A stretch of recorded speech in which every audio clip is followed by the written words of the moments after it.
the Bears and the Rams. And again, last year it was going to be Cowboys-Rams. It was Cowboys-Rams, just no one was there to see it. You had to watch it, from home. And look, the Bears, they got Justin Fields. All of a sudden, the Bears are, maybe they aren't who we thought they were. We could say about the Bears going into 2021 now that they have Justin Fields. So, good defense. Rams have a good defense. Matthew Stafford, who knows the Bears well. There's a lot of tentacles there and a lot of new players, and it's going to play out in that awesome new stadium on Sunday Night Football. That'll be a great way to cap the day. It will. I mean, for two big markets, the Bears are a good football team. It definitely will be better if we have Justin Fields starting at quarterback. There's no doubt about that. So that'll be something to see. And again, you trade up from number 20 to pick 11, and as long as the guy shows that he's capable of running the offense and not being a total disaster, like, you play him. Get the season started, go. Like, start him. Go ahead.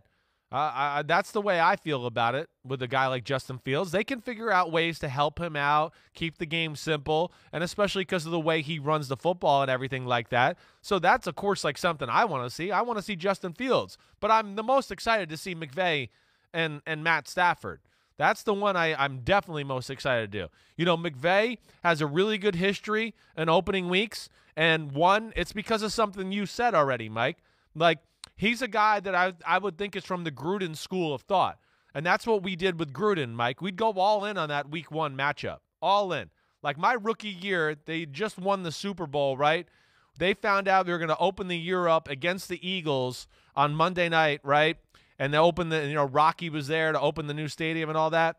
I mean, I'm saying early May, all we did was start working on Eagles. And then you remember the great defensive coordinator, Jim Johnson, right, for the Eagles back in the day. He was famous for all his blitzes. You remember him, right? Yes. He had all these crazy blitzes. And, I mean, Gruden and our coaching staff were obsessed with making sure we could pick them up and not waste our back and get them all there and everything like that. And McVay, that's where I think he's going to have some cool plan of attack with Stafford, and they'll be ready to go, and I just can't wait to see that. Yeah, I agree with you completely. And, both of these teams would benefit from getting off to a good start. The Rams are in a difficult division. They can't afford to fall to 0-1 with the 49ers, with the Cardinals, with the Seahawks. Now, all those teams have challenging games. When you look at it, the 49ers, as we discussed earlier, they go to Detroit. The Seahawks go to Indianapolis. And the Cardinals go to Tennessee. Those are not going to be easy games for any of those teams. So maybe we'll have 3 of the teams 0-1 in the NFC West to start the season. And remember, don't freak out when your team goes 0-1. There's still 16 games to go. That's the beauty of it this year. Completely forget about Week 1. There's still 16 games left. Yeah, I mean, you're right. A little extra wiggle room there and everything like that. And, you brought up, like, the matchups with the NFC West, too. Hey, I'll tell you what, they are scary. I would always be scared, if you're the 49ers and you're playing the Lions, where, yes, at base level, just at first look, you go, yeah, the 49ers are better. But where that stinks for those matchups for the 49ers, or even maybe like the Seahawks got to play the Colts, there's moving parts. Like, the 49ers are going to be like, we don't really know what to expect on them on the offensive side of the ball. We don't really know how they're going to attack. There's no history with this staff. We're not really sure.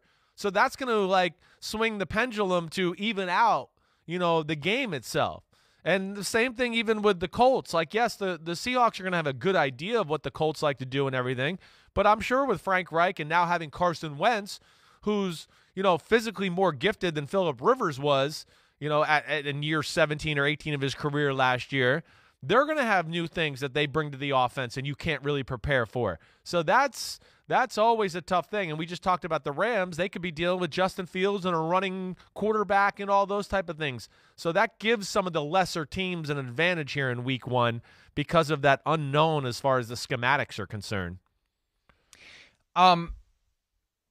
It makes me wonder. You mentioned Justin Fields. Does the fact that they open with the Rams, yeah, I know, does that change in any way? Because 4 years ago, the Bears kept Mike Glennon on the field. Now, this was pre-Matt Nagy, but Mike Glennon was on the field for the first month, and then they went to Mitchell Trubisky. Right. when you know that you're facing the Rams, when you know that you are in a big spot, nationally televised primetime game to start the season, does that cause you to say, hey, look, we made the bold move to go get this guy. We're getting him ready. We're getting him ready. Sorry, Andy. Sorry. You QB1 in March, not QB1 in September. I think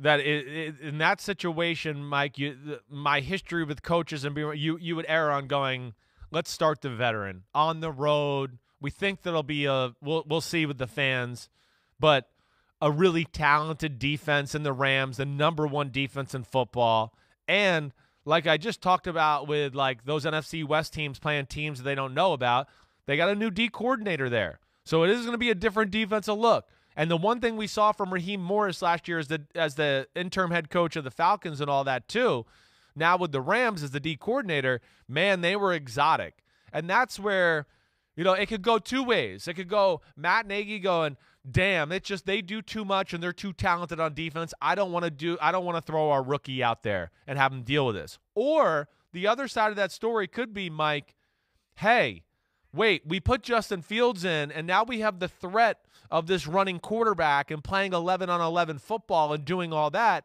It might simplify the Rams and make them play a really base defense because they're going to be worried about making all the right run fits with now that they're compromised to stop the run game with a Justin Fields type at quarterback. But I would say more, what would you do? I think more would err on starting the veteran, but I don't know. My points, do they ring true to you as far as the Justin Fields aspect? I'm putting Fields on the field. Yeah. Look, I don't trade from 20 to 11 and give up next year's first-round pick to put this guy on ice for Andy Dalton. Andy Dalton was the insurance policy that allowed you to move around the draft board and get the guy you wanted because you didn't enter round one of the draft desperate for a quarterback. That's right. It wasn't red circle, underlined, highlighted, Bears are getting a quarterback today. And I think having Andy Dalton may have allowed them to get, that trade done for a little bit less than what it would have taken because, hey, fine, Giants, screw you. Yeah. You just lost Devontae Smith. Okay. Right. You want to drop out and get Kadarius Toney later. We're fine here. We're fine at 20 because we got Andy Dalton. You could sell that with a straight face, I think. You could.